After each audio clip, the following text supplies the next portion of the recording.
Ezekiel പ്രവാചകന്റെ പുസ്തകത്തിൽ നിന്ന് അദ്ധ്യായം 41. അവൻ എന്നെ ദേവാലയത്തിൽ വിശുദ്ധ സ്ഥലത്തേക്ക് കൊണ്ടുവന്നു. അവൻ അവിടെ കട്ടിളപ്പടികൾ അളന്നു. അവയുടെ ഓരോ വശത്തിൻ്റെയും വീതി 6 മുഴമായിരുന്നു. പ്രവേശന കവാടത്തിൻ്റെ വീതി 10 മുഴമായിരുന്നു. അതിൻ്റെ പാർശ്വഭിത്തികൾ 5 മുഴം വീതമായിരുന്നു. അവൻ വിശുദ്ധ സ്ഥലത്തിൻ്റെയും നീളം അളന്നു. 40 മുഴം,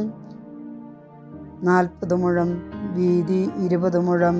പിന്നെ അവൻ അകത്ത് കടന്ന് കട്ടിളപ്പടി അളന്നു.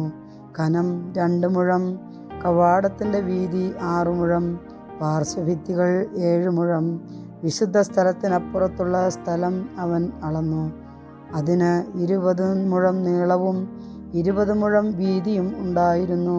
അവൻ എന്നോട് പറഞ്ഞു, ഇതാണ് ശ്രീകോവിൽ. പിന്നെ അവൻ ദേവാലയത്തിൻ്റെ ഭിത്തിയുടെ കനം അളന്നു. 6 മുഴം ചുറ്റുമുള്ള പാർശ്വഭിത്തികളുടെ വീതി 4 മുഴം. പാർശ്വമുറികൾ 3 നിലകളിലായി 30 വീതം. പാർശ്വമുറികളെ താങ്ങി നിർത്തുന്നതിന് ദേവാലയത്തിന് ചുറ്റും തുലാങ്ങൾ ഉണ്ടായിരുന്നു. ദേവാലയ ഭിത്തിയായിരുന്നില്ല അവയെ താങ്ങി നിർത്തിയിരുന്നത്. ദേവാലയത്തിന് ചുറ്റുമുള്ള തുലാങ്ങളുടെ വലുപ്പമനുസരിച്ച് മുകളിലേക്ക് ചെല്ലുന്തോറും പാർശ്വമുറികൾക്ക് വിസ്താരം ഏറി വന്നു. താഴത്തെ നിലയിൽ നിന്ന് മധ്യനിലയിലേക്ക് പോകാൻ ദേവാലയത്തിൻ്റെ അരികിൽ ഒരു ഗോവണി ഉണ്ടായിരുന്നു. ദേവാലയത്തിന് ചുറ്റും ഉയർന്ന ഒരു തറ ഞാൻ കണ്ടു. പാർശ്വമുറികളുടെ അടിത്തറയുടെ അളവ് 6 മുഴമുള്ള ഒരു പൂർണ്ണദണ്ഡായിരുന്നു. പാർശ്വമുറികളുടെ പുറം ഭിത്തിയുടെ കനം 5 മുഴമായിരുന്നു. തറയുടെ ബാക്കി ഭാഗം 5 മുഴം. ദേവാലയത്തിൻ്റെ ചുറ്റുമുള്ള തറയ്ക്കും അങ്കണത്തിലെ മുറികൾക്കും ഇടയിൽ ചുറ്റും 20 മുഴം വീതിയിൽ സ്ഥലമുണ്ടായിരുന്നു. പാർശ്വമുറികൾ ഒഴിച്ചിട്ടിരുന്ന തറയിലേക്കാണ് തുറന്നിരുന്നത്. ഒന്ന് വടക്കോട്ടും മറ്റേത് തെക്കോട്ടും. തറയുടെ വീതി ചുറ്റും 5 മുഴമായിരുന്നു. പടിഞ്ഞാറ് ദേവാലയത്തിൻ്റെ അങ്കണത്തിന് അഭിമുഖമായി നിൽക്കുന്ന കെട്ടിടത്തിൻ്റെ വീതി 70 മുഴമായിരുന്നു. അതിൻ്റെ ചുറ്റുമുള്ള ഭിത്തിക്ക് 5 മുഴം കനവും 90 മുഴം നീളവും. അവൻ ദേവാലയം അളന്നു. അതിന് 100 മുഴം നീളം. അങ്കണവും ഭിത്തികൾ ഉൾപ്പെടെ കെട്ടിടവും കൂടെ 100 മുഴം നീളം.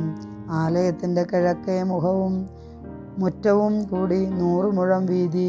അവൻ പടിഞ്ഞാറ് വശത്ത് മുറ്റത്തിനഭിമുഖമായി നിൽക്കുന്ന കെട്ടിടം ഇരുവശത്തുമുള്ള ഭിത്തികൾ ഉൾപ്പെടെ അളന്നു. 100 മുഴം നീളം. അകത്ത് വിശുദ്ധ സ്ഥലത്തും ശ്രീകോവിലിലും പുറത്ത് ഭൂമുഖത്തും തറ മുതൽ കിളിവാതിലുകൾ വരെ ചുറ്റും പലകയടിച്ചിരുന്നു. കിളിവാതിലുകൾക്ക് അഴിയിട്ടിരുന്നു. മറയ്ക്കാൻ വിരിയും ഉണ്ടായിരുന്നു. വാതിലിന് മുകളിലേക്ക് ശ്രീകോവിലിൻ്റെ അകത്തും വിശുദ്ധ സ്ഥലത്തും ഭിത്തിയിൽ ചിത്രപ്പണികളുണ്ടായിരുന്നു. കെരൂബുകളും ഈന്തപ്പനകളും. 2 കെരൂബുകളുടെ മധ്യേ ഒരു ഈന്തപ്പന എന്ന ക്രമത്തിൽ ചിത്രീകരിക്കപ്പെട്ടിരുന്നു. ഓരോ കെരൂബിനും 2 മുഖം വീതമുണ്ടായിരുന്നു. ഒരു വശത്തെ ഈന്തപ്പനയുടെ നേരെ മനുഷ്യമുഖവും മറുവശത്തെ ഈന്തപ്പനയുടെ നേരെ സിംഹക്കുട്ടിയുടെ മുഖവും തിരിഞ്ഞിരുന്നു. ദേവാലയം മുഴുവൻ ചുറ്റും ഇങ്ങനെ കൊത്തിവച്ചിരുന്നു. ദേവാലയ ഭിത്തിയിൽ തറ മുതൽ വാതിലിൻ്റെ മേൽഭാഗം വരെ കെരൂബുകളുടെയും ഈന്തപ്പനകളുടെയും ചിത്രങ്ങൾ കൊത്തിയിരുന്നു. വിശുദ്ധ സ്ഥലത്തിൻ്റെ കട്ടിളക്കാൽ സമചതുരത്തിലായിരുന്നു. തടി കൊണ്ടുള്ള ബലിപീഠം പോലെ തോന്നിക്കുന്ന ഒന്ന് വിശുദ്ധ സ്ഥലത്തിന് മുൻപിലുണ്ടായിരുന്നു. അതിന് 3 മുഴം ഉയരവും 2 മുഴം നീളവും 2 മുഴം വീതിയുമുണ്ടായിരുന്നു. അതിൻ്റെ കോണുകളും ചുവടുകളും വശങ്ങളും മരം കൊണ്ടുള്ളതായിരുന്നു. അവൻ എന്നോട് പറഞ്ഞു, ഇത് കർത്താവിൻ്റെ സന്നിധിയിലെ മേശയാണ്. വിശുദ്ധ സ്ഥലത്തിനും ശ്രീകോവിലിനും ഈ 2 വാതിലുകൾ ഉണ്ടായിരുന്നു. വാതിലുകൾക്ക് തിരിയുന്ന ഈ 2 പാളികൾ ഉണ്ടായിരുന്നു.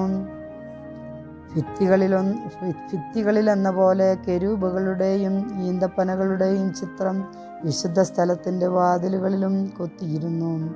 പൂമുഖത്തിന് മുൻവശത്തായി മരം കൊണ്ടുള്ള ഒരു വിതാനമുണ്ടായിരുന്നു. പൂമുഖത്തിൻ്റെ ഇരുവശങ്ങളിലും അഴിയടിച്ച കിളിവാതിലുകളും ഈന്തപ്പന ചിത്രങ്ങളും ഉണ്ടായിരുന്നു. കർത്താവിൻ്റെ വചനം.